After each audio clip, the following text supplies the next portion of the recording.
ਬਾਈ ਜੀ ਉੱਪਰੋਂ ਦੀ ਦੇਖਣ 'ਚ ਤਾਂ ਹਰ ਪੱਥਰ ਜਾਂ ਟਾਈਲ ਬਹੁਤ ਸੋਹਣੀ ਲੱਗਦੀ ਹੈ, ਪਰ ਅਸਲ 'ਚ ਉਹਦੀ ਜਿਹੜੀ ਮਜ਼ਬੂਤੀ ਹੈ ਉਹ ਥੱਲਿਓਂ ਉਹਦੇ ਬੇਸ ਤੋਂ ਸ਼ੁਰੂ ਹੁੰਦੀ ਹੈ। ਜਿਵੇਂ ਆਪਣੇ ਕਿਸੇ ਵਾਕਫ ਬੰਦੇ ਨੇ ਕੁਝ ਸਾਲ ਪਹਿਲਾਂ ਇੱਕ ਕੋਠੀ ਖਰੀਦੀ ਸੀ ਤੇ 2-3 ਸਾਲ ਬਾਅਦ ਜਦੋਂ ਅਸੀਂ ਉਹਨਾਂ ਕੋਲ ਗਏ ਤਾਂ ਉਹਨਾਂ ਦੀ ਸ਼ਿਕਾਇਤ ਸੀ ਵੀ ਉਹਨਾਂ ਦਾ ਪੱਥਰ ਕਿਤੋਂ ਕਿਤੋਂ ਬੈਠਣਾ ਸ਼ੁਰੂ ਹੋ ਗਿਆ। ਹੁਣ ਦੇਖਿਆ ਜਾਵੇ ਤਾਂ ਉਹਨਾਂ ਦਾ ਨੁਕਸ ਕਿੱਥੇ ਰਹਿ ਗਿਆ?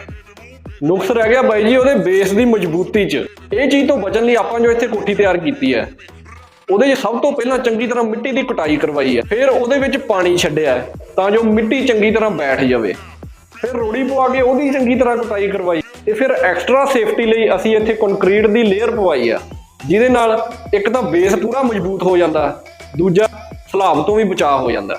ਘਰ ਦੀ ਖੂਬਸੂਰਤੀ ਚੰਗੀਆਂ ਟਾਈਲਾਂ ਲਾਉਣ ਨਾਲ ਹੀ ਨਹੀਂ, ਇੱਕ ਮਜ਼ਬੂਤ ਬੇਸ ਨਾਲ ਆਉਂਦੀ ਹੈ।